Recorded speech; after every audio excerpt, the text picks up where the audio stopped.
नमस्कार, PM न्यूजमध्ये आपले स्वागत आहे. आपण पाहत आहात PM न्यूज. देहू पुणे येथील धम्मभूमी या ऐतिहासिक धम्मभूमीचा 71वा वर्धापन दिन दिनांक 25 डिसेंबर 2025 रोजी संपन्न होत आहे. त्यानिमित्तानं बनते चित्तज्योती यांची धम्मदेसना कामना करतो. आज या ठिकाणी विशेष धम्मदेसना म्हणून 25 डिसेंबर हा जो दिनविशेष आहे, या 25 डिसेंबर ही तारीख सोनेरी अक्षरानं लिहिल्या गेलेली इतिहासातली तारीख म्हणजे 25 डिसेंबर 1954. या 25 डिसेंबर 1954 ला बोधिसत्व महामानव डॉक्टर बाबासाहेब आंबेडकर यांनी 14 ऑक्टोबर 1956 ला नागपूरला दीक्षा घेण्याच्या अगोदर, बौद्ध धम्माची दीक्षा घेण्याच्या अगोदरच डॉक्टर बाबासाहेब आंबेडकरांनी बुद्धाच्या मूर्तीची प्रतिष्ठापना जी पुणे मुंबईच्या हायवेवर, एकदम पुणे मुंबई हायवेला आहे ते, सह्याद्रीच्या कुशीमध्ये, तर त्या ठिकाणी डॉक्टर बाबासाहेब आंबेडकरांनी 25 डिसेंबर 1954 ला प्रथम बुद्धाची मूर्तीची प्रतिष्ठापना केली. आणि तो दिवस 25 डिसेंबर 1954 हा दिवस पुणे लोकांसाठी एक धम्मभूमी त्या ठिकाणी तयार झालेली आहे. तर तो ऐतिहासिक दिवस, ज्याप्रमाणे लोक 6 डिसेंबरला मुंबईला जातात किंवा दीक्षाभूमीला 14 ऑक्टोबरला जातात, तर 25 डिसेंबर ही तारीख अत्यंत महत्वाची आहे. 25 डिसेंबरला खूप मोठ्या प्रमाणात लाखो जनसमुदाय त्या देहू रोडला पुणेला असतो. तर या पुण्याचं एक वैशिष्ट्य आहे, आजही त्या पुण्यामध्ये अशी एक मन प्रचलित आहे लोकांमध्ये, पुण्यामध्ये खास आहे ती, पुण्याच्या परिसरातही, की पुणे तिथं कशाचंही नाही उन. शिवनेरीच्या नंतर सर्वात जास्त बौद्ध लेण्यांची संख्या जर कुठे असेल तर ते लोणावळ्याच्या परिसरामध्ये.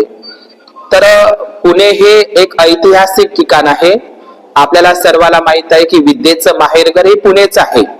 राष्ट्रपिता ज्योतिबा फुले आणि सावित्रीबाई फुले ज्यांनी स्त्री शिक्षणाची आणि अस्पृश्यांच्या शिक्षणाची ज्ञानगंगा जी सुरू केली, ते पुण्याचं एक महत्व आहे. बुद्धाच्या काळापासूनच पुण्याला एक महत्व आहे. बुद्धाच्या काळामध्ये महाराष्ट्राला, या कोकणला, या महाराष्ट्राला सुनापरांत म्हणायचे, जुनं नाव सुनापरांत.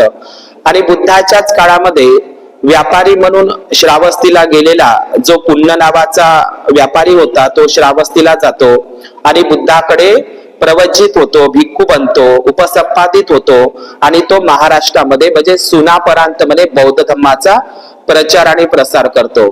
तर म्हणून पुण्य नावाच्या, म्हणजे महाराष्ट्रातला पहिला भिक्खू अर्हत पुण्य नावाचा भिक्खू आहे. या अर्हत पुण्य नावाच्या भिक्खूवरूनच हे पुण्यनगरी झालेली आहे, किंवा त्याला आजचं आधुनिक नाव आहे पुणे. पुण्य नावाच्या अर्हत भिक्खूवरूनच त्याचं नाव पुणे असं पडलेलं आहे. म्हणून ती एक पुण्यनगरी आहे. आणि या पुण्याला एक प्राचीन इतिहास आहे. पुण्य नावाचा भिक्खू हा महाराष्ट्रातला प्रथम भिक्खू तर आहेच आहे, पण या महाराष्ट्रामध्ये बुद्धाच्याच काळामध्ये इसिदिन्न नावाचा सुद्धा भिक्खू महाराष्ट्रातलाच होय. इसिदिन्न पारायण सुद्धा जर आपण बघितलं तर बावरी आणि त्याचे 16 शिष्य हे सुद्धा महाराष्ट्रातले भिक्खू, ज्यांनी महाराष्ट्रामध्ये बौद्ध धम्माचा प्रचार आणि प्रसार केला. आणि तिसरी महान अशी धम्मसंगीती जी भरली होती, त्या तिसऱ्या धम्मसंगीतीमधून ज्या अर्हत भिक्खूला पाठवण्यात आलं होतं, महाधम्मरक्षित नावाचा भिक्खू, हा महाधम्मरक्षित नावाचा जो भिक्खू आहे, तर हा महाधम्मरक्षित नावाचा भिक्खू सम्राट अशोकांनी पाठवला महाराष्ट्रामध्ये सुनापरांत मध्ये, आणि त्यांनी सुद्धा बौद्ध धम्माचा प्रचार आणि प्रसार केला. महाराष्ट्राचा बौद्ध इतिहास जर आपण घेतला तर 10व्या शताब्दीपर्यंत शाक्यमित्र नावाचा वज्रेयानी बौद्ध भिक्खू पन्हाळे काजीच्या बौद्ध लेण्यांमध्ये राहत होता. तर या महाराष्ट्रामध्ये, या सुनापरांत मध्ये आवाज कोणाचा येतोय? तर हे सुनापरांत हे जे महाराष्ट्र या पुण्याच्या परिसरामध्ये आपल्याला सर्वांना माहित आहे, मौर्यांच्या नंतर जे सातवाहन बौद्ध सम्राट होऊन गेले, सातवाहन, महाक्षत्रप, वाकाटक, मौर्य, कंबोज, शिलाहार असे अनेक बौद्ध नागराजे या महाराष्ट्रामध्ये लाभलेले आहे. या सर्वच बौद्ध राजांनी बौद्ध लेण्यांचं आणि बौद्ध विहारांचं बांधकाम केलेलं आहे आणि बौद्ध धर्माला गतिमान करण्याचं काम केलेलं आहे. हे पुणे शहराचा इतिहास सांगत असताना या पुणेमध्येच पुणे असा एक परिसर आहे जिथे छत्रपती शिवाजी महाराज असेल किंवा छत्रपती संभाजी महाराज असेल किंवा कोलीय वंशाचा तानाजी मालसुरे असेल किंवा एक जीवा महाल असेल, होता जीवा म्हणून वाचला शिवा जे आपण म्हणत असतो. तर पुण्याला एक वैभव लागलेलं आहे गड आणि किल्ल्यांचं. महाराष्ट्रामध्ये जेवढे जेवढे काही शिवाजी महाराजांचे गड किल्ले आपल्याला दिसतात पुणेमध्ये किंवा शिवनेरीमध्ये, जिथे जिथे गड आणि किल्ले आहे शिवाजी महाराजांचे, त्या त्या ठिकाणी बुद्धाच्या लेण्या आहे पायथ्याशी. आणि म्हणून पुण्यामध्येच एक पराक्रमही झाला सिद्धनाग महाराजचा, तो म्हणजे भीमा कोरेगावला. रायनाग महार सुद्धा हा पुण्याच्या परिसरातला आहे. आणि आपल्याला सर्वांना माहित आहे सावित्रीबाई आणि ज्योतिबांनी आपल्या स्त्री शिक्षण आणि अस्पृश्यांच्या शिक्षणाकरिता पुण्यापासूनच सुरुवात केलेली आहे. पुण्याचं दुसरं महत्व म्हणजे अत्यंत महत्वाचं म्हणजे एरवड्याचा पुणे करार हा प्रसिद्धच आहे. पुणे करार म्हणून बाबासाहेबांचे संबंध पुणे शहराशी खूप आहे. डॉक्टर बाबासाहेब आंबेडकरांचं अहिल्याश्रम पुणे मधलं अत्यंत महत्वाचं भाषण आहे. पुणे उच्च न्यायालयामध्ये डॉक्टर बाबासाहेब आंबेडकर असं म्हणतात की लोकशाहीला दोन गोष्टी घातक आहे, एक म्हणजे हुकुमशाही आणि माणसा माणसातील भेद करणारी संस्कृती.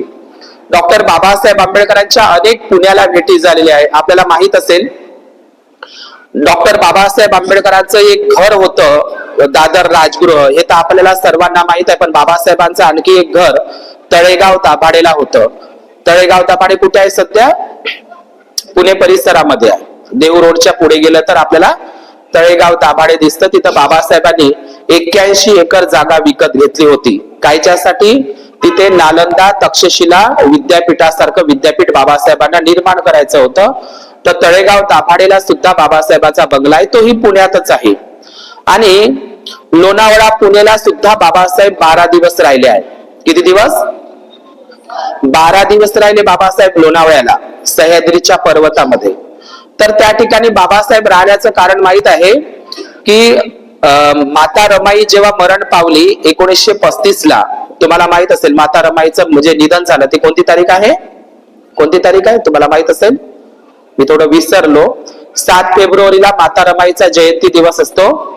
तर माता रमाईचं जे स्मृती दिवस आहे, तर रमाईचं निधन झाल्याच्या नंतर बाबासाहेबांना इतके दुःख झाले की डॉक्टर बाबासाहेब आंबेडकरांना डोकेदुखीचा त्रास सुरू झाला, डोकेदुखीचा.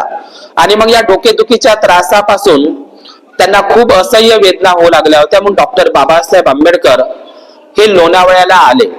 त्यांचे एक सहकारी होते लंडन मध्ये शिकत असताना, कैवल्य नावाचा एक त्यांचा सहकारी होता. तर बाबासाहेबांना रमाई गेल्याच्या नंतर जेवढं दुःख झालं तेवढं दुःख कधीच झालं नाही. तर बाबासाहेबांना डोकेदुखीचा त्रास चालू झाल्यामुळे त्यांनी औषधोपचार करण्यासाठी, आयुर्वेदिक उपचार करण्यासाठी, आपल्याला माहित आहे आपल्या वर्धा जिल्ह्यामध्ये आंबोडा नावाचं विपස්සना सेंटर आहे ना, आंबोडा. तर अनेक लोक मला विचारतात म्हणून मी ते सांगत आहो. अनेक लोकांमध्ये तो प्रश्न निर्माण होतो म्हणूनच मी ते सांगत आहो, कुणाची टीका म्हणून नाही. तर आंबोडा या विपස්සना सेंटरवर एकमेव मला म्हणत होते भंतेजी त्या ठिकाणी बाबासाहेबांना टक्कल केलेलं आहे आणि चिवर घातलेले बाबासाहेबांची मूर्ती आहे. तुम्ही पाहिली का आंबोड्याला? शिलानंदजी भंतेजीकडे बाबासाहेबांचं मुंडन टक्कल केलेलं आहे, चिवर घेतलेल्या बाबासाहेबांची एकमेव मूर्ती सिमेंट मध्ये बनलेली आंबोड्याला आहे. आता काही लोक आणि उपासक उपासिका मला प्रश्न करतात म्हणून मी ते सांगत आहो की बाबासाहेबांनी चिवर घेतलं होतं का? घेतलं होतं? बरं, तुम्ही तरी ऐकण्यात आलाय का? मग बाबासाहेबांनी चिवर घेतलं नाही तर मग बाबासाहेबांची चिवर धारण केलेली मूर्ती तिथं कशी काय? तर बाबासाहेबांनी चिवर घेतलेलं नव्हतं. 5 एप्रिल 1936 ला रमाईच्या मृत्यूनंतर बाबासाहेब आयुर्वेदिक उपचार करण्यासाठी, लेप लावण्यासाठी बाबासाहेब लोणावळ्याला आले होते. लक्षात घ्या, त्याचा इतिहास आहे. 12 दिवस तिथे राहिले होते आणि त्या कैवल्य धाम आश्रम मध्ये, लोणावळ्यामध्ये आहे तो कैवल्य धाम आश्रम, त्या आश्रमावर आयुर्वेदिक उपचार सुरू होते. तिथे ते कैवल्य नावाचे एक महाराजही होते. तर त्यांनी सांगितलं की तुम्हाला आयुर्वेदिक उपचार करतो, डोकेदुखीचा त्रास तुमच्या त्याचा बचाव होईल, त्याच्यावर निदान आहे आमच्याकडं, तर तुम्हाला मुंडन करावं लागेल. मुंडन म्हणजे काय? टक्कल करावं लागेल. आता तुम्हाला माहित आहे, जसे भिक्खू लोक भगवे वस्त्रे घालतात तसे इतरही धर्माचे लोक भगवे घालतात का नाही, केसरी वगैरे ते घालतात ना. साधू लोक बुद्धाचाच कलर आहे तो. तर तिथल्या नियमाप्रमाणे जसं तुम्हाला हॉस्पिटलमध्ये भंतेजीले जरी हॉस्पिटलमध्ये भरती केलं ना, तर आमच्या अंगावर चिवर नाही ठेवत, ते डॉक्टरचा झबला राहते का नाही. तर तो भगवा कलरचा झबला बाबासाहेबाला त्या ठिकाणी घालून देण्यात आला आणि बाबासाहेबाचं मुंडन, याच्यासाठी मुंडन केस काढायला लावले का तो डोकेदुखीचा त्रास त्यामुळे बाबासाहेबांना लेप लावावा लागत होता, त्याच्यामुळे ते टक्कल करण्यात आलं. बाबासाहेब तर नाही म्हणत होते, पण बाबासाहेबांचे एक सहकारी होते देवराव नाईक, त्यांनी बाबासाहेबांना खूप आग्रह केला जिव्हाळ्यापोटी की बाबासाहेब तुम्हाला डोकेदुखीचा त्रास जर दुरुस्त करायचा असेल तर तुम्हाला हा लेप लावावा लागेल, मुंडन करावं लागेल. तर तेच लोकांनी फोटो काढले, बाबासाहेबांनी चिवर घेतलं. बाबासाहेबांनी चिवर घेतलं नाही, ते भिक्खूही बनले नाही. तो तिथला एक विधी म्हणून तो आयुर्वेदिक उपचारासाठी म्हणून बाबासाहेबांनी तिथे आलं का लक्षात तुम्हाला ही गोष्ट. पण बाबासाहेबांनी चिवर घेतलं या संदर्भातली मूर्ती कुठेही तयार नाही आणि बाबासाहेबांनी कधीही चिवर घेतलेलं नाही. तर डॉक्टर बाबासाहेब आंबेडकर 12 दिवस लोणावळ्याला राहिले. किती दिवस? 12 दिवस. मी पुणे शहराचं महत्व सांगत असताना देहू रोडचाच मी इतिहास सांगत आहो. 25 डिसेंबरचा डॉक्टर बाबासाहेब आंबेडकरांची पहिली जयंती पुण्यालाच झाली. पुण्यालाच डॉक्टर बाबासाहेब आंबेडकरांचे जे सहकारी होते जनार्दन सदाशिव रणपिसे यांनी डॉक्टर बाबासाहेब आंबेडकरांची खडकी पुणेला पहिल्यांदा जयंती सुरू केली. 14 एप्रिल म्हणजे 1928 ला बाबासाहेबांची पहिल्यांदा जयंती सुरू झाली. लक्षात घ्या, 28 ला. तर ही जयंती बाबासाहेबांची हत्तीच्या अंबारीवरून साखर वाटण्यात आली, बाबासाहेबांचा फोटो ठेवण्यात आला. बाबासाहेबांच्या जिवंतपणीच बाबासाहेबांची पहिली भीम जयंती जर कुठे झाली असेल तर पुण्याला झाली. पुण्याला डॉक्टर बाबासाहेब आंबेडकरांचे एक अत्यंत महत्वाचे सहकारी होते. त्यांनी महारांचा इतिहास हे पुस्तक लिहिलं आहे, तुम्ही ते वाचा. ऍडव्होकेट शंकरराव खरात हे बाबासाहेबांचे निष्ठावान कार्यकर्ते पुण्याचेच आहे. तुम्हाला माहित असेल डॉक्टर बाबासाहेब आंबेडकरांच्या धम्मदीक्षा सोहळ्यामध्ये आपल्या देवळीचे वर्धेचे एक भंतेजी होते, सुमेध भंतेजी, ठीक ना. तर 7 भंतेजी होते बाबासाहेबांना दीक्षा घ्यायला, कुठे द्यायला? नागपूरला. तर त्याच्यामध्ये 7 भिक्खूंपैकी एक भिक्खू होते यन परम शांती नावाचे भंतेजी, हुबळी कर्नाटकचे. त्यांचंही क्षेत्र पुन्हा मळवलीच आहे. तर असे अनेक इतिहास त्या मावळ प्रांताला आहे. आणि तुम्हाला माहित असेल की नाणेघाट पासून सुरू होणारा, बोरघाट पासून सुरू होणारा आणि कल्याण सोपारा थलघाट पर्यंत जाणारा प्राचीन महामार्ग होता पुणे. तो प्राचीन व्यापारी महामार्गही होता आणि प्राचीन बौद्ध धर्माचा प्रचार आणि प्रसाराचाही तो मार्ग होता. म्हणून या बोरघाट परिसरामध्ये आज जे देहू रोड किंवा तळेगाव दाभाडे किंवा ज्या काही कारल्या भाजीच्या संपूर्ण लेण्या आहे ह्या प्राचीन बौद्ध व्यापारी महामार्गावरच होत्या. त्याला बोरघाट म्हणायचे, बोरघाट. आणि हे बोरघाट मध्येच डॉक्टर बाबासाहेब, आता या बोरघाट मध्ये जो प्राचीन व्यापारी मार्ग होता बोरघाट, या बोरघाट मध्ये शिवनेरीच्या नंतर सर्वात जास्त बौद्ध लेण्या आहे. कारले भाजे बेडसे एवढ्या साऱ्या लेण्या आहे, एवढ्या साऱ्या लेण्या आहे. जिथं जिथं शिवाजी महाराजांचे गड आणि किल्ले आहेत त्या ठिकाणी बौद्ध लेण्या आहे. म्हणूनच जिथं पुन तिथं नाही उन.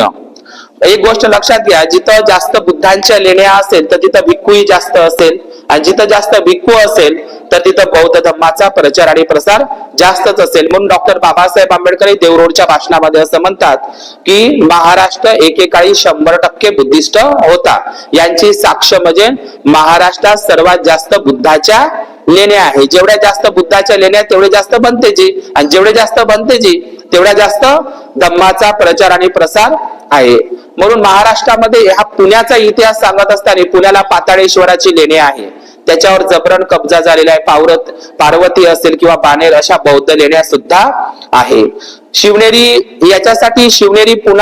पुणे जिल्हा याच्यासाठी महत्वाचा आहे की पुण्याच्या शिवनेरी बुद्धाच्या लेणीमध्ये शिवाजी महाराजांचा जन्म बुद्ध लेणीत झाला आहे. शिवनेरीच्या 36 नंबरच्या बुद्ध लेणीमध्ये शिवाजी महाराजांचा जन्म झालाय. शिवनेरी पुणे जिल्हा यासाठी प्रसिद्ध आहे की त्या ठिकाणी शिवपालनिका नावाची पहिली बौद्ध भिक्खुनी होऊन गेली पुणे जिल्ह्यामध्ये शिवनेरीला, आणि तिने भिक्खुनी संघाची स्थापना केली तिथे सातवाहनांच्या कालखंडामध्ये. आणि शिवपालनिका ही महाराष्ट्रातली पहिली भिक्खुनी आहे सातवाहन काळातली. तिचा मोठा भिक्खुनी संघ जुन्नर पुण्याला शिवनेरीला राहत होता महाराष्ट्रामध्ये. आणि जगातली पहिली महिला शासिका, भारताची पहिली महिला शासिका नागराणी नागनिका होती. तर हे पुण्याचं खूप महत्व आहे.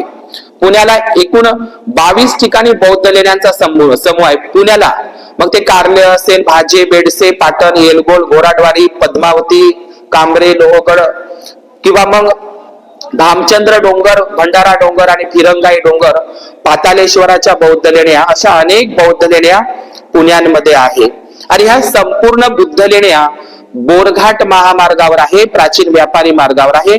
व्यापारी लोक, शेतकरी लोक, गरीबातला गरीब, उपासक उपासिका, राजे महाराजे त्या बौद्ध लेण्यांना काय द्यायचे? दान करायचे, योगदान करायचे, आणि त्यांच्या दानामधूनच त्या बौद्ध लेण्या तयार झाल्या. व्यापारी लोक त्या ठिकाणी विश्रामही करायचे आणि विश्राम करत असताना धम्म सुद्धा ग्रहण करत होते. म्हणून या पुणे परिसरातली सगळ्यात सुंदर बुद्ध लेणी आहे कार्ल्याची बुद्ध लेणी. कार्ल्याचं जुनं नाव आहे विहीरगाव, पण ते विहीरगाव नाही, ते विहार गावच आहे, लक्षात घ्या. म्हणून डॉक्टर बाबासाहेब आंबेडकरांनी त्या लोणावळ्यामध्येच त्या पुणेमध्ये 81 एकर जागा घेतली, जिथं बुद्धांच्या लेण्या होत्या. एकेकाळी भरपूर लेण्या होत्या, बौद्ध भिक्खूंचा वावर होता, वर्षावास व्हायचे त्या ठिकाणी. म्हणून डॉक्टर बाबासाहेब आंबेडकरांनी त्या ठिकाणी देहूरोडलाच बुद्ध मूर्तीची स्थापना केली. तर डॉक्टर बाबासाहेब आंबेडकर असं म्हणतात की 1,500 पेक्षा जास्त बौद्ध लेण्या अख्ख्या महाराष्ट्रामध्ये आहेत. त्यात देहूरोडला लागून असलेली एक बुद्ध लेणी आहे, शेलारवाडी बुद्ध लेणी, त्याच्यावरही कब्जा झालेला आहे. तिथं सिंह नावाचे भदंत त्या ठिकाणी राहायचे. आणि तुम्हाला माहित आहे की देहू आणि आळंदी हे ठिकाण जिथून मोठी वारी निघत असते, दिंडी निघत असते वारकऱ्यांची, तर ती मुळा मुठ्ठा नदी असेल किंवा इंद्रायणी नदी असेल, या इंद्रायणी नदी एकेकाळी प्राचीन बौद्ध भिक्षूंच्या उपसंपदेच्या नद्या होत्या.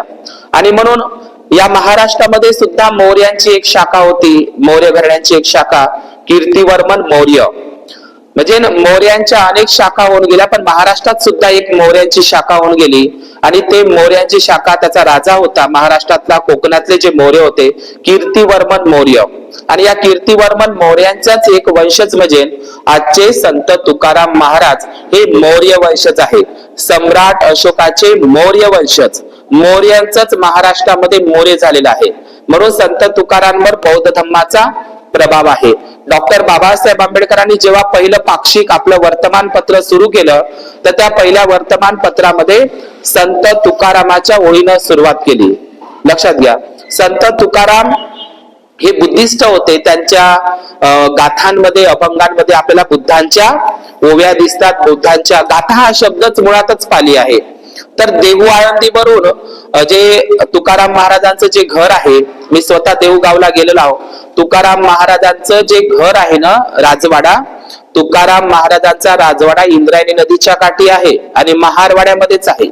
दुसरी गोष्ट, तुकाराम बीचच्या दिवशी जे पुष्पक विमान आलं म्हणतात, आणि पुष्पक विमान म्हणजे ना होळीच्या दिवशी संत तुकाराम महाराजांची हत्या केली. कोण? ब्राह्मणांनी होळीच्या दिवशी. आणि त्यांचे तुकडे तुकडे करून कबीरासारखे, संत कबीरासारखे, संत रविदासासारखे तुकडे तुकडे करून ते इंद्रायणी नदीमध्ये फेकून दिले तुकोबारायांचे. आणि म्हणून त्या दिवशी तुकाराम महाराजांचं जे घर आहे किंवा जे पुष्पक विमान आलं म्हणतात त्यांना नेण्यासाठी, तर ते सगळं महारवाड्यामध्येच आहे. भंडारा लेणी किंवा भामचंद्र डोंगरलेणी किंवा मग घोराडवाडीची बुद्ध लेणी, या बुद्ध लेणीमध्ये जाऊन संत तुकाराम महाराज गाथा लिहित होते, ध्यान साधना करत होते. त्यांच्या शेताला लागूनच मी स्वतः त्या देहूगावला गेलो. इंद्रायणी नदीच्या काठी त्यांचं शेत आहे आणि बुद्ध लेण्याच्या त्यांच्या पूर्ण शेतांच्या भोवताल तुम्हाला बुद्ध लेण्या दिसतात. डॉक्टर बाबासाहेब आंबेडकरांनी 1950 मध्ये श्रीलंकेला गेले आणि त्यांनी बौद्ध पूजापाठ नावाचं पुस्तक लिहिलं आणि ते बौद्ध पूजापाठ नावाची बुद्ध वंदना जे गाऊन घेतली ते डॉक्टर बाबासाहेब आंबेडकरांनी, ते कृष्णराव फुलंब्रीकर, तसे ते औरंगाबादचे आहे पण त्यांनी आळंदीमध्ये त्यांचं संपूर्ण कर्मभूमी आहे. तर हे संपूर्ण पुण्याचा परिसर म्हणून सांगत असताना डॉक्टर बाबासाहेब आंबेडकरांच्या कालखंडामध्ये बाबासाहेबांनी देहू रोडचं जो मी इतिहास या ठिकाणी सांगण्याचा प्रयत्न करत आहोत की डॉक्टर बाबासाहेब आंबेडकरांनी 25 डिसेंबर 1956 ला पहिल्यांदा त्या ठिकाणी देहू रोडला बुद्ध मूर्तीची प्रतिष्ठापना केली. आता प्रतिष्ठापना करत असताना डॉक्टर बाबासाहेब आंबेडकरांनी जे ठिकाण निवडलेलं होतं ते ठिकाण म्हणजे स्वतःहून निवडलेलं नव्हतं. डॉक्टर बाबासाहेब आंबेडकरांनी रमाईचं एक स्वप्न होतं, मी तो इतिहास सांगतो आणि या ठिकाणी थांबतो. डॉक्टर बाबासाहेब आंबेडकरांना रमाई एक नेहमी सांगायची की मला पंढरपूरला घेऊन चला, पंढरपूरला घेऊन चला, पण रमाईला मात्र डॉक्टर बाबासाहेबांनी आयुष्यभर पंढरपूरला नेलेलं नव्हतं. डॉक्टर बाबासाहेब आंबेडकर रमाईला अशी समजूत घालायचे की मी तुझ्यासाठी हजारो पंढरपूर निर्माण करीन आणि ते पंढरपूर आपल्या विदर्भामध्ये तयार केले बाबासाहेबांनी. ते पहिलं पंढरपूर तुम्हाला माहित आहे नागपूर, दुसरं पंढरपूर आहे चंद्रपूर. आणि मग डॉक्टर बाबासाहेब आंबेडकरांनी हे नवे पंढरपूर तयार करत असताना डॉक्टर बाबासाहेब आंबेडकरांनी पहिल्यांदा देहू रोडला बुद्ध मूर्तीची प्रतिष्ठापना केली. पण डॉक्टर बाबासाहेब आंबेडकरांवर लहानपणापासूनच जेव्हा केळुस्कर गुरुजींचं पुस्तक त्यांच्या हातामध्ये पडलं तर त्यांच्यावर बौद्ध धम्माचा प्रभाव होता, त्यांच्या मनातल्या मनात बुद्धांच्या विचारांचा प्रभाव होता. म्हणून डॉक्टर बाबासाहेब आंबेडकरांनी बौद्ध धम्माची दीक्षा घेण्यापूर्वीच, बोलू नका बरं, बौद्ध धम्माची दीक्षा घेण्यापूर्वीच डॉक्टर बाबासाहेब आंबेडकरांनी आपल्या कॉलेजचं नाव मिलिंद कॉलेज ठेवलं, सिद्धार्थ कॉलेज ठेवलं. दुसरी गोष्ट, डॉक्टर बाबासाहेब आंबेडकरांनी बुद्धभूषण नावाची प्रेस प्रिंटिंग बांधलेली होती. आनंद भवन, बुद्ध भवन असे नाव दिले होते. आपल्या बंगल्याला मुंबईच्या राजगृह नाव दिलं होतं. राजरत्न हे बुद्धिस्ट नाव मुलांना दिलं होतं. आणि डॉक्टर बाबासाहेब आंबेडकरांनी धम्म दीक्षा घेण्याच्या अगोदरच बौद्ध पूजापाठ नावाचं बुद्ध वंदनेचं पुस्तकही बाबासाहेबांनी लिहिलेलं होतं. आणि भारतीय संविधानाची जबाबदारी असल्यामुळे डॉक्टर बाबासाहेब आंबेडकरांनी राष्ट्रध्वजावर, आपण ज्याला काही लोक तिरंगा म्हणतात, राष्ट्रध्वजावर बुद्धाचं धम्मचक्र, अशोक चक्र सुद्धा कोरून ठेवलेलं होतं. इतकंच नाही, डॉक्टर बाबासाहेब आंबेडकरांनी जे राष्ट्रीय चिन्ह आहे किंवा डॉक्टर बाबासाहेब आंबेडकरांनी भारतीय संविधानामध्ये पाली भाषेची तरतूद केलेली होती. या गोष्टी कुठच्या आहे? धम्म दीक्षेच्याच आधीच्या आहे. म्हणजे डॉक्टर बाबासाहेब आंबेडकरांनी सगळं बुद्धिस्ट आपल्याला हे नावं त्यांनी इमारतीला वगैरे दिले आहे. पण डॉक्टर बाबासाहेब आंबेडकरांनी 13 ऑक्टोबर 1935 ला नाशिकच्या येवल्याला एक घोषणा केली. कोणती घोषणा? मी नेहमी सांगतो तुम्हाला, कोणती घोषणा? मी हिंदू म्हणून जन्मलो पण हिंदू म्हणून जगणार नाही आणि हिंदू म्हणून मरणार नाही. तर बाबासाहेबांनी ही घोषणा 35 ला केली आणि 21 वर्षानंतर बुद्ध धम्माची दीक्षा घेतली. अशीच आहे ती गोष्ट. पण डॉक्टर बाबासाहेब आंबेडकरांनी या घोषणेच्या नंतर डॉक्टर बाबासाहेब आंबेडकरांनी 25 डिसेंबर 1954 ही तारीख अत्यंत महत्वाची आहे. याच 25 डिसेंबर म्हणजे आपल्या पुलगाव, वर्धा जिल्ह्यातील जे आपलं पुलगाव आहे ना, या पुलगाव साठी सुद्धा हे वर्ष अत्यंत महत्वाचं आहे. आणि तारीख मात्र तीच आहे, 25 एप्रिल 1954 ला डॉक्टर बाबासाहेब आंबेडकर पुलगावला आले आणि त्यांनी पहिल्या बुद्ध विहाराची काय केली? पायाभरणी केली, भूमिपूजन केलं. तारीख आहे ती 25 एप्रिल. पण 25 एप्रिलच्या नंतर 25 डिसेंबर 1954 ला डॉक्टर बाबासाहेब आंबेडकरांनी बुद्धाच्या मूर्तीची प्रतिष्ठापना केली पुणे मुंबई हायवे टचवर, देहू रोडला.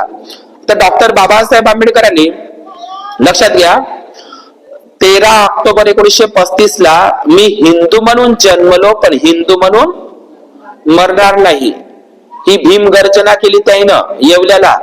पण बाबासाहेबांनी ऐकून घ्या, मी 10 मिनिटांमध्ये मी संपवण्याचा हे करतो की डॉक्टर बाबासाहेब आंबेडकर काय म्हणतात, मी हिंदू म्हणून जन्मलो पण हिंदू म्हणून मरणार नाही असं येवल्याला म्हटलं. पण बाबासाहेबांनी हे नाही म्हटलं त्या येवल्याला की मी कोणता धर्म स्वीकारणार आहोत, ते गुलदस्त्यामध्येच ठेवलं. बाबासाहेबांच्या त्या भाषणाचे एवढे पडसाद उमटले, अनेक लोकांनी बाबासाहेबांवर, ब्राह्मणवादी लोकांनी टीकाही केली. म्हणून ते गाण्यामध्ये आहे ना, भीमराव कडाडला. तर बाबासाहेबांच्या या घोषणेला, धर्मांतराच्या घोषणेला खूप विरोध झाला.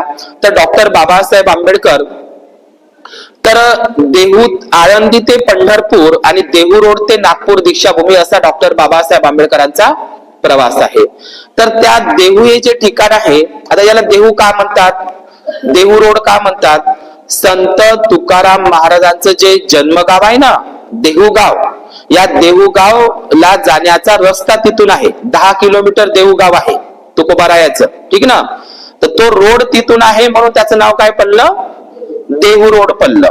आता त्या देहू रोडला काय व्हायचे, आपल्याला जुने लोक माहित आहे, आपल्या लोकांनी बौद्ध धर्माची दीक्षा घेण्याच्या अगोदर आपले लोक कोणाची भक्ती करत होते, जास्तीत जास्त विठोबाची. आपले लोक जास्तीत जास्त विठ्ठल रुक्मिणीलाच मानायचे. महाराष्ट्रातले सर्वच लोक, महार लोक, तुम्हाला चोखा महाराचं नाव माहितच आहे, आपलेही लोक वारीला जायचे. चोख्या महार वारीला जायचा, दिंडीला जायचा, आणि आपले लोक वारीला जायचे. आता जात नाही. तर जास्तीत जास्त भक्ती कोणाची करायचे, विठ्ठलाचीच करायचे. लक्षात घ्या ना, हा देहू रोड आहे का नाही, हा प्राचीन व्यापारी मार्ग आहे, बौद्ध धर्माचा प्रचार प्रसाराचा मार्ग आहे. त्याच प्रचार प्रसाराच्या मार्गावर हे देहू रोड नावाचं ठिकाण आहे. आणि डॉक्टर बाबासाहेब आंबेडकरांनी त्याच ठिकाणी बुद्ध मूर्तीची प्रतिष्ठापना केलेली आहे. तर देहू रोड हे अत्यंत महत्वाचं ठिकाण आहे.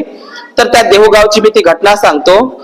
जसं पंढरपूरला जे वाऱ्या निघतात, पूर्ण महाराष्ट्रामधून वारकरी संप्रदायाच्या वाऱ्या निघतात, आलं लक्षात तुम्हाला. ते वारकरी लोक पांढरे कपडे घालतात, धोतर वगैरे घालतात, सदरा वगैरे, आणि पांढरी पगडी असते. पगडी हे कोणाचं प्रतीक आहे, नागवंशी मौर्यांचं प्रतीक आहे. मौर्य नागराजे, मौर्य बौद्ध राजे, सम्राट लोक पगडी घालायचे. म्हणून तुकोबाराय सुद्धा सम्राट अशोक मौर्य वंशजाचेच आहे. मौर्य आणि मोरे त्यांचं आडनाव काय आहे, मोरेच आहे. तर जसे लोक पंढरपूरला जातात ना वाऱ्या, तर सगळ्यात मोठी वारी कुठून निघते माहित आहे का, आत्ताही ती परंपरा आहे. सगळ्यात मोठी वारी निघते वारकऱ्यांची देहू आळंदी पासून. कुठून निघते, देहू आळंदी ते पंढरपूर अशी एक पालखी निघते. त्या पालखीमध्ये माहित आहे का 2 पावलं ठेवतात, म्हणजे पूजयामी मुनिंदस्स श्रीपाद सरोरुहे. म्हणजे माहित आहे का, दगडाचा म्हणजे 2 पावलं असतात त्या कमळाच्या एका शिळेवर असतात ते. तर हे जे पावलं आहेत ना, 2 पावलं त्या पालखीमध्ये ठेवतात आणि त्याची पालखी काढतात, दिंडी काढतात. आता ही परंपरा बुद्धांची आहे, प्रतीक पूजा. समजलं तुम्हाला, ही प्रतीक पूजा आहे. म्हणजे बुद्धांच्याच पावलांची तशी ते काढायची ती परंपरा आता ती विकृत झालेली आहे. असो, तर डॉक्टर बाबासाहेब त्या देहूगावला माहित आहे का, आपले वारकरी लोक यायचे तिथून वारीसाठी. आता त्याने मुक्कामासाठी ठिकाण नव्हतं. मी देहूगावची गोष्ट सांगतो 25 डिसेंबरची, की आपलेही लोक त्या देहूगावला यायचे, तुकोबारायाच्या गावाला. आणि आपल्या अस्पृश्य लोकांची, महार लोकांची जी दिंडी आहे, जी पालखी आहे, ते खूप दूर राहायची. त्या देहूगावच्या तुकोबाच्या मंदिरामध्ये सुद्धा आणि त्या आळंदीच्या ज्ञानेश्वराच्या मंदिरामध्ये सुद्धा महार लोकांना, अस्पृश्य लोकांना प्रवेश नव्हता. पंढरपूरच्या मंदिरातही प्रवेश नव्हता. वारीला तर जात होते ते, चोख्यालाच येऊ दिलं नाही. चोख्याला पायरीवरच त्याच्या चोरीचा आरोप लावून, विठ्ठलाच्या गळ्यातला हार चोरला म्हणून त्याच्यावर खोटा आरोप लावला ब्राह्मण बडव्यांनी. त्याला आयुष्यभर दर्शन होऊ नाही दिलं. कोणाचं, विठ्ठलाचं. चोख्या महाराला आपले लोक वारीला जात होते त्या काळामध्ये, पण त्या चंद्रभागा नदीमधूनच ते त्यांना दर्शन होतं, आतमध्ये दर्शन नव्हतं. म्हणून बाबासाहेबांनी रमाईला कधीही पंढरपूरला नेलं नाही. तर त्या देहूगावला काय व्हायचे, आपले वारकरी लोक तिथं यायचे, अस्पृश्य लोक, आणि त्यांना मंदिरामध्ये प्रवेश नव्हता, मुक्कामाची जागा नव्हती. मग त्या देहू रोडचे जे अस्पृश्य महार लोक होते, त्यांनी असं ठरवलं, अरे म्हणे देहू गावला, तुकोबाच्या देहू गावला आणि त्या आळंदीला सर्व लोकांच्या पालख्या दिंड्या मुक्कामी राहतात, पण आपले अस्पृश्य लोक थंडीमध्ये राहतात, उन्हामध्ये राहतात, तर त्यांच्यासाठी आपण काय करू, इथं एखादी मंदिर उभा करू किंवा एखादी धर्मशाळा उभा करू, म्हणून तिथल्या लोकांनी ठरवलं. कुठल्या लोकांनी? देहू रोडच्या. आणि मग ती संकल्पना तयार झाली. आता तिथे जागा नव्हती. मी हे देहू रोडचा इतिहास सांगत असताना अत्यंत प्रेरणादायी इतिहास आहे बाबासाहेबांचा हा. मग आता तिथे जागा नव्हती, तर मग आता काय करायचं, तर मग त्या ठिकाणी बाबासाहेबांना मानणारा एक वर्ग होता. बाबासाहेबांचं एक खूप मोठं वातावरण होतं. बाबासाहेबांच्या भाषणाला खूप लोक भारावून जायचे. खूप वातावरण होतं. बाबासाहेबांचे सत्याग्रह, आंदोलन, धावपळ खूप चालू होती. तर बाबासाहेबांच्या विचार त्यांचा प्रभाव झालेला एक शाहीर होता देहू रोडला. त्याचं नाव होतं हरीश गंगाधर चौरे. ऐका, काय नाव होतं त्याचं? शाहीर हरीश गंगाधर चौरे. हा माणूस देहू रोडला राहायचा आणि तो पुण्याजवळ एक कुंभारवळण नावाचं गाव आहे, त्याचं ते गाव होतं. तर हा कुंभारवळण गावचा हा हरीश चौरे नावाचा त्या व्यक्तीच्या मनामध्ये ही गोष्ट आली की त्या एक मंदिर असावं, एक धर्मशाळा असावी लोकांना मुक्कामासाठी.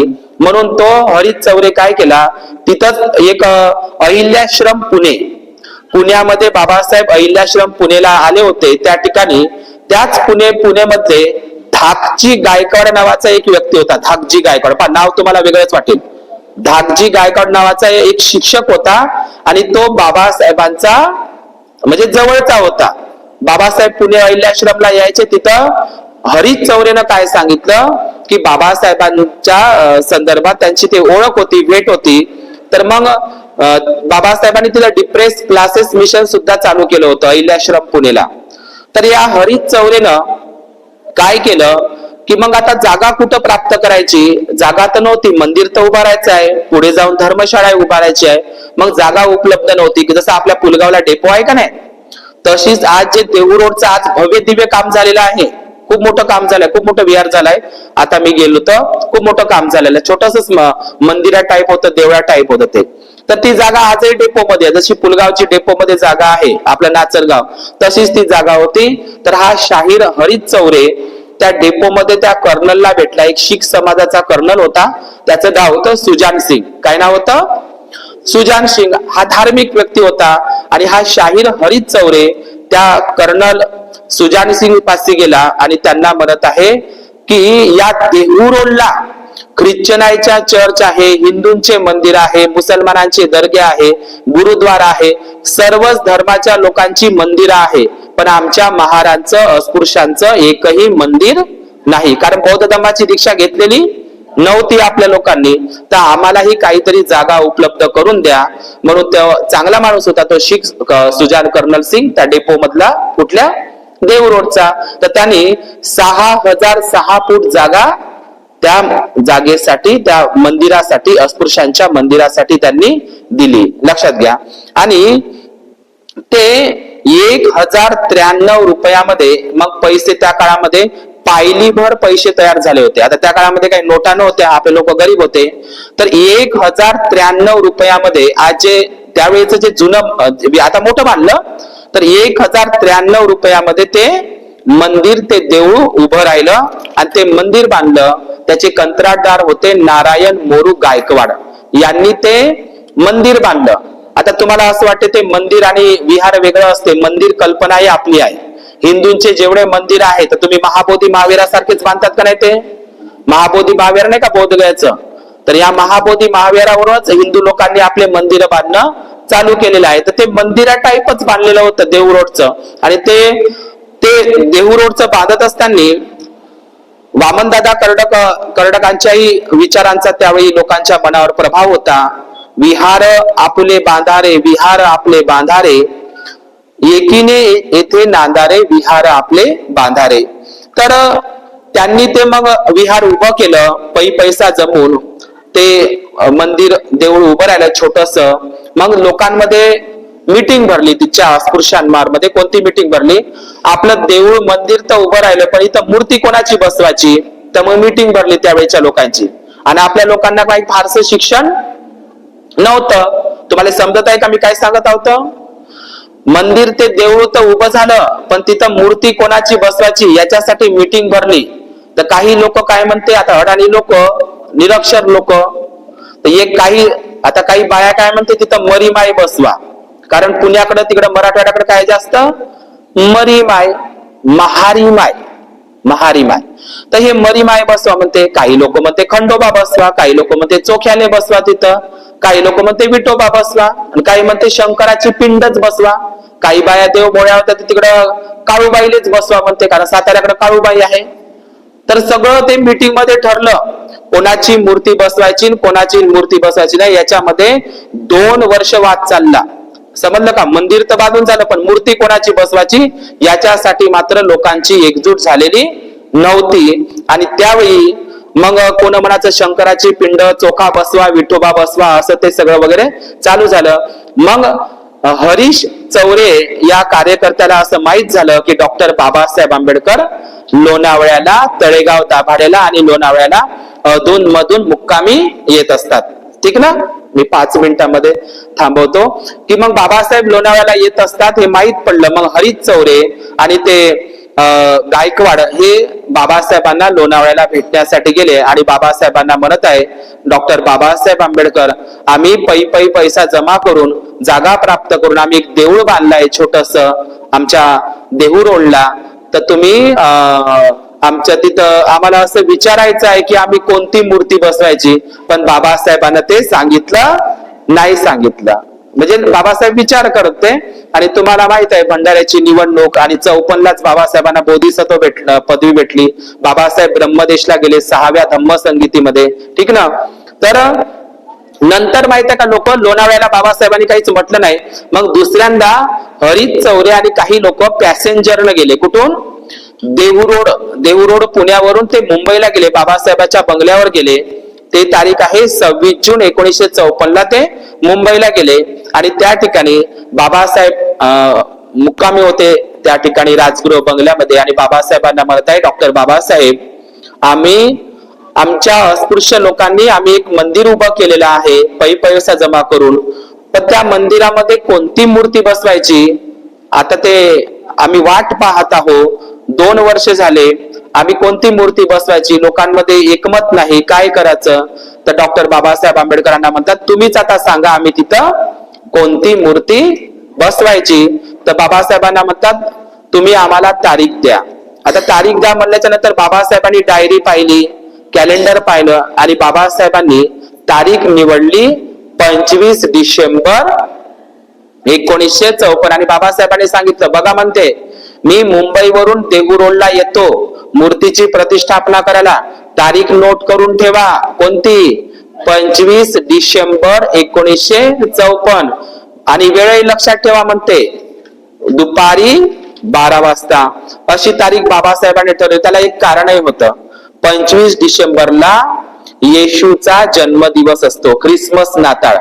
जगामध्ये येशू ख्रिस्ताची काय असते?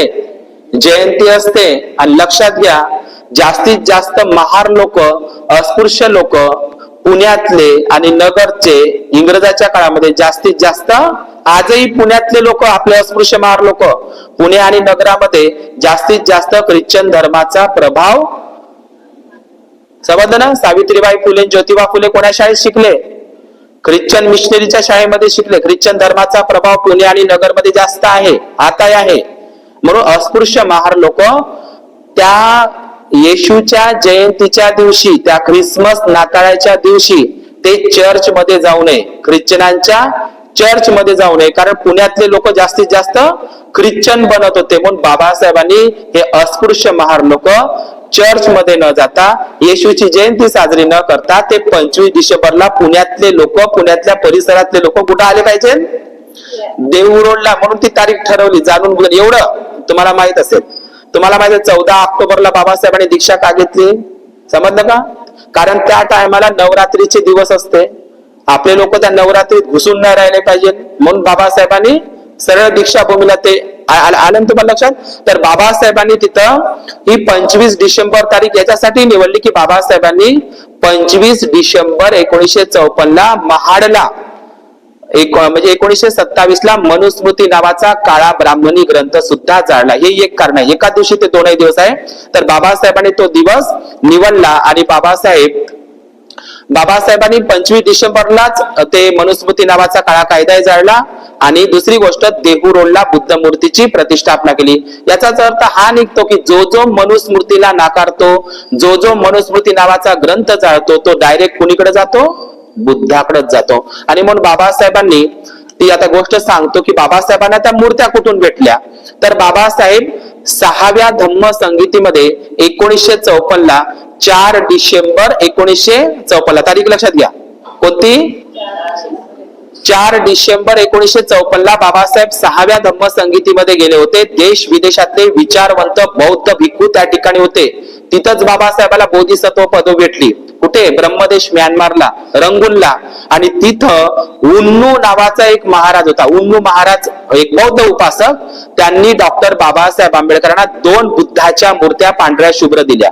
मी ते सांगतो आणि थांबतो. किती मूर्त्या भेटल्या? ब्रह्मदेश म्यानमार मधून बाबासाहेबांना 2 मूर्त्या त्या उन्नू महाराज बौद्ध उपासकांनी दिल्या आणि त्या दोनही मूर्त्या बाबासाहेबांनी आणल्या आणि त्या पांढऱ्या शुभ्र आहेत. तुम्ही कधी देहू रोडला गेले तर तुम्हाला त्या मूर्ती कशी आहे? ती पांढरी शुभ्र आहे. ती तर्जनी मुद्रा नाही, ती आशीर्वाद मुद्रा आहे अशी. आणि बाबासाहेबांना त्या उन्नू महाराज ब्रह्मदेशाच्या, उन्नू नाव आहे त्यांचं ते, कारण ते बर्मी नाव आहे. तर त्यांनी बाबासाहेबांना अनेक मूर्त्या दाखवल्या. कोणती मूर्ती पाहिजे? तर बाबासाहेब म्हणतात मला अर्धवट डोळे उघडे असलेली मूर्ती पाहिजे. ध्यानाची मूर्ती त्यांनी निवडली नाही. आजही तुम्ही देहू रोडला जा, बाबासाहेबांची निवडलेल्या ज्या दोनही मूर्त्या आहे ना, अर्धवट डोळे उघडे केलेल्या आहे. पांढऱ्या मूर्त्या आहेत. कलर नाही आहे त्याला, चिवराचा कलर नाही, पांढऱ्या मूर्त्या. आणि पांढरा कलर कशाचा आहे? पांढरं कमळ. पुंडरीक म्हणजे पांढरं कमळ. समजलं तुम्हाला? तर हे बाबासाहेबांना 2 मूर्त्या भेटल्या आणि बाबासाहेबांनी एक मूर्ती राजगृहाच्या मुंबईच्या बंगल्यात ठेवली. सकाळ संध्याकाळ बाबासाहेब त्या मूर्तीला वंदन करत होते, फूल ठेवत होते, वंदना म्हणत होते. आणि एका मूर्तीला बाबासाहेबांनी काचामध्ये ठेवलं. बाबासाहेबांना ज्या एक गोष्ट सांगण्यासारखी आहे की बाबासाहेबांना ज्या दोनही मूर्त्या भेटल्या ना ब्रह्मदेश मध्ये, त्या दोनही मूर्त्या पुण्यामध्येच आहे. तुम्ही कधी गेले तर सिम्बॉयसिस आहे. दिल्लीच्या सर्वच वस्तू, मुंबईच्या सर्वच वस्तू बाबासाहेबांच्या पुण्यालाही आहे. जशी शांतीवन आहे का ना नागपूरला, तशाच. तर बाबासाहेबांच्या दोनही मूर्त्या त्या ब्रह्मदेशात भेटलेल्या. एक सिम्बॉयसिसला ठेवून आहे पुण्यालाच आणि दुसरी मूर्ती काचेच्या चौकटीमध्ये आहे. ते तुम्ही देहू रोडला जा, काचेच्या चौकटीमध्ये ते मूर्ती बसवलेली आहे. पांढरी शुभ्र मूर्ती आहे. आणि आपल्याला माहित आहे की पांढरं शुभ्र, पांढरं कमळ, पुंडरीक म्हणजे काय? पांढरं कमळ हे बुद्धाच्या जन्माचं काय आहे? प्रतीक आहे. आणि बाबासाहेबांना कोणती मूर्ती आवडत होती? डोळे उघडे असलेली मूर्ती. आणि बाबासाहेबांनी तीच निवडली होती, तीच मूर्ती आणली होती. तुम्हाला सांगतो म्हणून सांगतो की बाबासाहेब उत्कृष्ट चित्रकार सुद्धा होते. त्यांना धावपळीमध्ये किंवा आंदोलनामुळे त्यांना चित्र काढायला वेळ भेटले म्हणून सांगा, पण बाबासाहेबांनी एक चित्र काढलेलं आहे बुद्धाचं, परिमंडल चिवर घेतलेलं आणि डोळे उघडे असलेलं बाबासाहेबांची पेंटिंग आहे. बाबासाहेब उत्कृष्ट चित्रकार सुद्धा होते. तर बाबासाहेबांनी ते मूर्ती ठेवली आणि मग लोकांना दिवस दिला. दिवस दिल्याच्या नंतर माहित आहे का काय झालं? त्या कार्यक्रमाचं आयोजन झालं. ती गोष्ट सांगतो आणि थांबतो या ठिकाणी. मग त्या कार्यक्रमाचं आयोजन झालं. बाबासाहेब सकाळी सकाळी काही ब्रह्मदेशचे आणि काही श्रीलंकेचे भिक्खू होते. माईसाहेब आंबेडकरांनी पांढरी शुभ्र साडी घातली. आम्ही अनेक लोकांना म्हणतो, आम्ही म्हणतो, प्रत्येक ठिकाणी म्हणतो की आपले लोक बाया वगैरे पांढरी साडी घालत नाही. आता ती सविताताई जी कबीर आहे, तुम्ही तिचे फोटो पहा दीक्षाभूमीला. नागपूरला दीक्षा घेत असताना तिच्या अंगावर कोणती साडी आहे का नाही? पांढरी साडी आहे. ती ब्राह्मण, पण तिला तरी महत्व समजलं. आणि बाबासाहेब पांढरा धोतर आणि सदरा घालून आहे दीक्षाभूमीवर, आहे का? तुम्ही फोटो पहा. पण ही गोष्ट तितकीच नाही. तुम्ही माईसाहेब आंबेडकरांचा फोटो पहा 25 डिसेंबरचा देहू रोडचा. माईसाहेब आंबेडकरांनी पांढरी शुभ्र साडी घातलेली होती. काही बर्मी भिक्षू आणि काही श्रीलंकेचे भिक्खू त्यावेळी मुंबईला होते. ते सोबत भिक्खू घेऊन बाबासाहेब काळ्या ड्रॉज नावाच्या कारनं कुठून निघाले? मुंबईवरून पुण्याला निघाले. आता पुण्याला निघत असताना बाबासाहेबांनी कितीची वेळ दिली होती? आम्ही कधी कधी भंतेजी तुम्हाला वेळ देतो आणि कधी कधी चुकतं. तर बाबासाहेबांनी वेळ दिली होती 12 वाजताची. ती कहाणी आता मी सांगतो थांबतो, ठीक आहे ना. तर बाबासाहेबांनी 12 वाजताची वेळ दिली. तर वेळ देत असताना लक्ष द्या, बाबासाहेबांनी वेळ देत असताना झोपू नका बरं, इथं झोपाचं नाही. तुम्हाला 3-3 घंटे बसायला कसं टीव्ही पाहिले, झोपाचं नाही. आपण किती बसतो मग घंटेभर गोष्टी सांगत, 3-3 घंटे आता इकडून गेल्यावर रस्त्यानं कसं बसतो आपण, गोष्टी सांगत बसतो का नाही, चर्चा करत. तर डॉक्टर बाबासाहेब आंबेडकरांनी वेळ दिली होती 12ची आणि बाबासाहेब माहितीये का 12 वाजता काही येऊन त्या कार्यक्रमाला येऊन पोहोचले नाही. आता तुम्हाला माहित आहे, जे लोक पुढे जाऊन कार्य करतात धम्माचं, आहे का नाही, शिलाईला तर माहितच आहे तुम्ही ज्या बाया कामं करतात, ज्या लोक धम्माचं कार्य करतात. तर लक्षात घ्या, जे लोक पुढे जाऊन काम करत असतात किंवा पुढे समोर येऊन काम करतात त्या लोकांना खूप मानसिक त्रास दिला जातो, त्याचं मानसिक खच्चीकरण केलं जातं, लक्षात घ्या. आणि जे लोक घरी राहतात ना, जे लोक घरात घुसून राहतात ना, त्यांना लोक त्रास देत नाही. जे धम्माचं काम करतात, समाजाचं काम करतात, विहाराचं काम करतात, बाबासाहेबाचं काम करतात, बुद्धाचं काम करतात, त्या लोकांना लोक त्रासच देतात. म्हणून काही लोक धम्म कार्यामध्ये येत नाही पुढं. येते का? कारण अगावच्या कोण कटकटी ऐकन, कोणाच्या बोलण्या ऐकन, असं आहे का नाही. तर ज्या शाहीर हरीत चौरेनं आणि काही लोकांनी बाबासाहेबांना आमंत्रण द्यासाठी गेले होते, तर त्यांनी वेळ किती दिली होती बाबासाहेबांना? 12ची वेळ दिली, आलेच नाही. सगळ्या लोकांनी तिथं देहू रोडच्या त्या मंदिरापाशी मंडप केला होता, पैसे काढून, लक्षात घ्या, मंडप केला. आणि त्या काळातले लोक काही बसले नाही आले होते. पूर्ण पुण्यातल्या परिसरातले, लोणावळ्यातल्या परिसरातले सगळे लोक बैलबंड्या जुतून सगळे लोक त्या कार्यक्रमामध्ये हजर झाले होते. कमीत कमी त्या ठिकाणी 50,000च्या वर लोक जमा झाले होते. आता कायच्यासाठी? बाबासाहेब येणार आणि लोकांना बाबासाहेबांनी सांगितलंही नव्हतं मी कोणती मूर्ती आणू, कारण लोक होते अडाणी, विरोधही केला असता ना, अज्ञानी लोक होते अंधश्रद्धेमध्ये. लोकांना माहिती का उत्सुक काय लागली होती, कधी कधी बाबासाहेब येतात त्याचंही दर्शन घेतो, बाबासाहेबाला डोळे भरून पाहायचं आहे. आणि दुसरी गोष्ट, बाबासाहेब कोणती मूर्ती आणते, विठोबाची आणते का चोकोबाची आणते की ते शंकराची पीठ, म्हणजे कायची, याचं लोकांना, महिलांना, त्या सगळ्या लोकांना काय लागलं होतं, उत्सुकता लागली होती. आणि बाबासाहेबांनी वेळ दिली 12 वाजताची, बाबासाहेब मात्र दिसत नव्हते.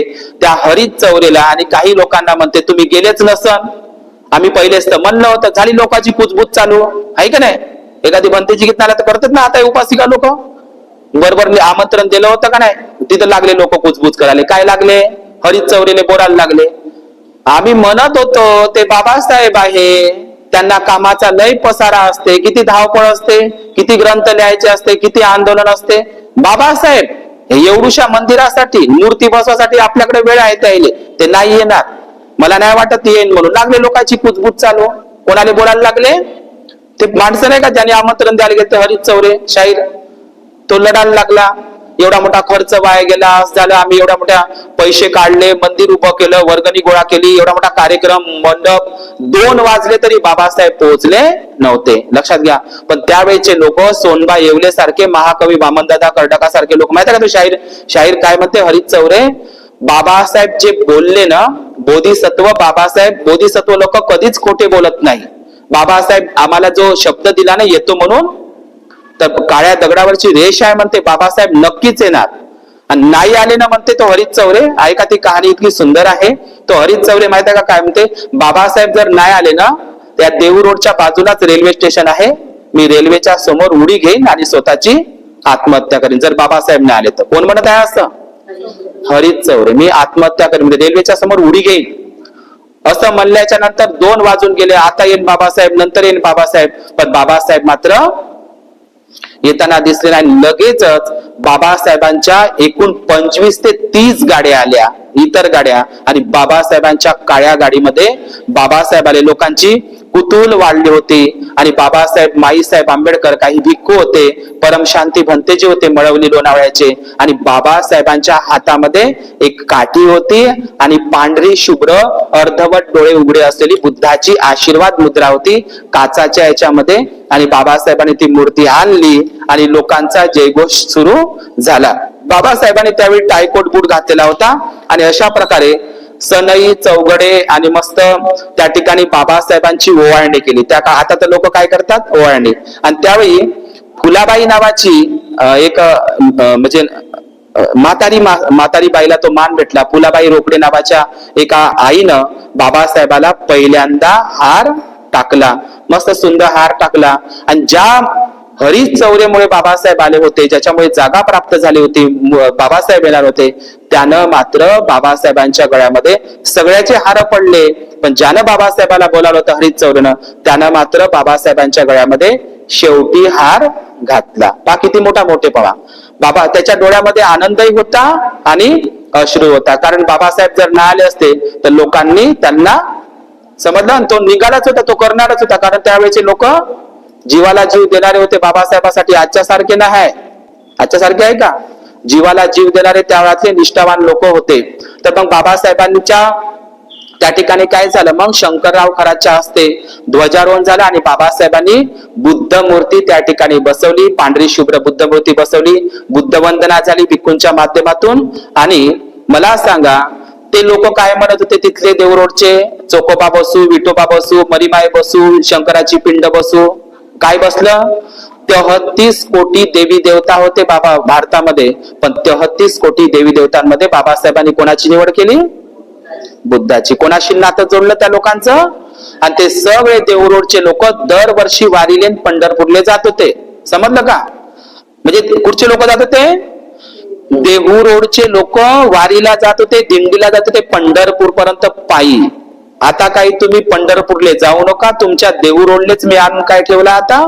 बुद्ध. त्याची वारीच बंद केली. समजलं का तुम्हाला? समजलं? त्याची वारीच बंद केली. किती महत्वाचं काम बाबासाहेबांनी केलं. आणि त्या ठिकाणी बाबासाहेबांनी वंदना घेतली आणि बाबासाहेबांनी त्या ठिकाणी भाषण दिलं. आणि बाबासाहेब असं म्हणतात, ते सांगतो आणि थांबतो, बाबासाहेबांनी ती मूर्ती बसवली आणि बाबासाहेब म्हणतात, 1250 वर्षानंतर पहिल्यांदाच मला बुद्ध मूर्ती प्रतिष्ठापना करण्याची संधी प्राप्त झाली. जगामध्ये पहिल्यांदा बुद्ध मूर्ती सम्राट कनिष्कानं तयार केली आणि सम्राट कनिष्कानं पहिली बुद्ध मूर्ती महाबोधी महाविहार बोधगया विहारामध्ये बसवली होती. सम्राट अशोकाच्या नंतर 1250 वर्षानंतर पहिल्यांदा बुद्ध मूर्ती प्रतिष्ठापना करण्याचा जी संधी आहे ती कोणावर आली म्हणते बाबासाहेब? मला प्राप्त झाली म्हणते. असं कोण म्हणत आहे?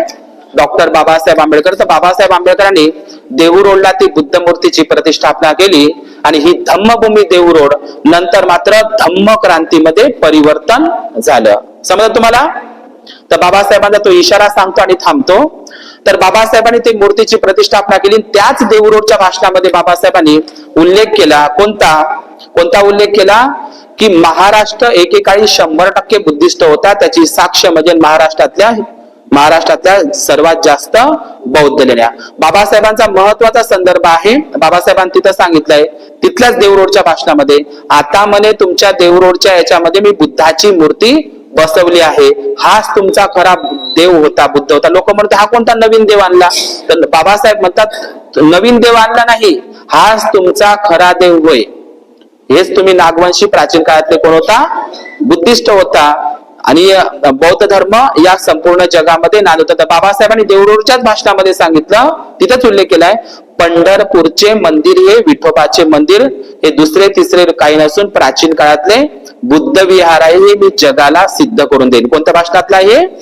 देवरोडला. बाबासाहेबांनी पुन्हा लोकांना इशारा केला, याच्यानंतर तुम्ही आळंदीला आणि पंढरपूरला जाऊ नका, वारीला जाऊ नका, एकादशी द्वादशी आखाडी हे वगैरे काही पकडू नका. हे उपास तापास अंधश्रद्धा हे कर्मकांड, वारीला जाणं पायी जाणं हे आता सगळं सोडा आणि तुम्ही कोणाचा मार्ग पकडा?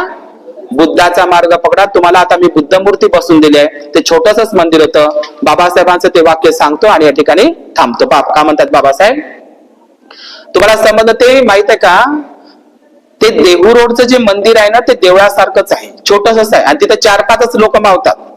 पण बाबासाहेबांना किती सांगून गेले, आपल्या पुलगावच्या विहारासाठी ती गोष्ट समर्पक ठरते. कोणती? बाबासाहेब काय म्हणतात त्या भाषणामध्ये, हे जे मंदिर देऊळ आपण बांधलेले आहे हे अत्यंत लहान आहे. मूर्ती तर बसवली त्या मंदिरामध्ये, पण बाबासाहेबांनी त्या भाषणामध्ये सांगितलंय, हे जे देऊळ मंदिर आपण बांधलेले आहे हे अत्यंत लहान आहे. हे आहे त्याच स्थितीमध्ये ठेवू नका. आहे त्या स्थितीमध्ये, जसं आता तुम्ही बांधलं, मी तर मूर्ती बसवली आहे तसंच ठेवू नका. याला मोठं बांधवा, याला प्रदक्षिणा हॉल बांधा आणि याच्या भोवताल याच्या सभोवताली एक हॉल बांधा आणि एक प्रदक्षिणा हॉल बांधा, याला मोठं तयार करा. आहे तसं ठेवू नका, नाहीतर काळीमा लागेल. आणि तुम्ही हे आहे जे मंदिर आहे, हे देहू जे मंदिर आहे छोटं, याला मोठं स्वरूप देण्याचा प्रयत्न करा. याच्यासाठी बाबासाहेब तिथल्या लोकांना सांगतात भाषणामध्ये, त्याच्यासाठी तुम्ही वर्गणी गोळा करा. समजलं तुम्हाला? काय करा म्हणते? आहे तसंच ठेवू नका, लहानच आहे हे. लोक म्हणतील एवढा जगातला बुद्ध त्याचं मंदिर पाक एवढूच आहे. लोक हसतील ना, काळीमा लागेल असं लिहिलं आहे ना, एवढा मोठा बुद्ध त्याचं मंदिर पाक एवढूच आहे, लोक काळीमा लावेल. म्हणून तुम्ही आहे तसंच ठेवू नका. आता बांधलं तर बांधलं लहान, पण पुन्हा वर्गणी गोळा करा आणि त्याला काय करा, मोठं करा. आणि बाबासाहेब माहिती का जाता सांगतात, तुम्ही वर्गणी गोळा करा, देहू रोडचं भव्य दिव्य ते मंदिर मोठं करा, हॉल बांधा. पण बाबासाहेबांचं वाक्य आहे देहू रोडचं, भगवंताच्या नावावर जमा केलेला पैसा खाऊ नका. समजलं कुठचं आहे हे वाक्य? देहू रोडच्या भाषणाचं. तुम्ही वर्गणी गोळा करा, त्या देहू रोडच्या मंदिराला मोठं करा, पण भगवंताच्या नावावर जमा केलेला पैसा खाऊ नका. आतापर्यंत देहू रोडचा वाद चालू होता, बाबासाहेब गेल्याच्या नंतर आता कुठं ते देहू रोडचं विहार बाबासाहेबांनी जे भाषणामध्ये म्हणलं ना, इतके वर्ष लागले त्याला, पण त्या लोकांनी मात्र आता का असे ना 2 वर्ष झाले ते पूर्ण बाबासाहेबांच्या भाषणात लिहून ठेवलं, ते पूर्ण काम तिथल्या लोकांनी केलं. पण आपल्या बाबासाहेबांचे जे पहिलं बुद्धविहार आहे पुलगावचं, ते मात्र जसंच्या तसं झालं. देहू रोड आणि पुलगावचं हे एकच वर्ष आहे, 25 एप्रिल आणि 25 डिसेंबर.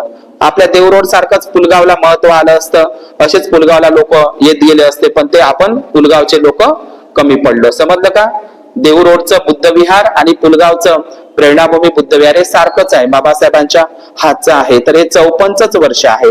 म्हणून 25 डिसेंबर 1954लाच बाबासाहेबांनी बुद्धाची मूर्ती बसवली आणि तेव्हापासून ही देहू रोडची धम्मभूमीवरूनच आपली धम्मक्रांती नागपूरच्या दिशेनं त्याची वाटचाल सुरू झाली. म्हणून बाबासाहेबांचा तो बुद्ध मूर्तीच्या प्रतिष्ठापनेचा दिवस आहे देहू रोडचा 25 डिसेंबर 1954 आणि 25 डिसेंबरलाच मनुस्मृती दहन दिवस आहे. तर आज या ठिकाणी विशेष धम्मदेसना म्हणून 25 डिसेंबर बुद्धमूर्ती प्रतिष्ठापना दिवस देहू रोड धम्मभूमीचा हा इतिहास या ठिकाणी मी सांगण्याचा प्रयत्न केला. भवतु सप मंगल.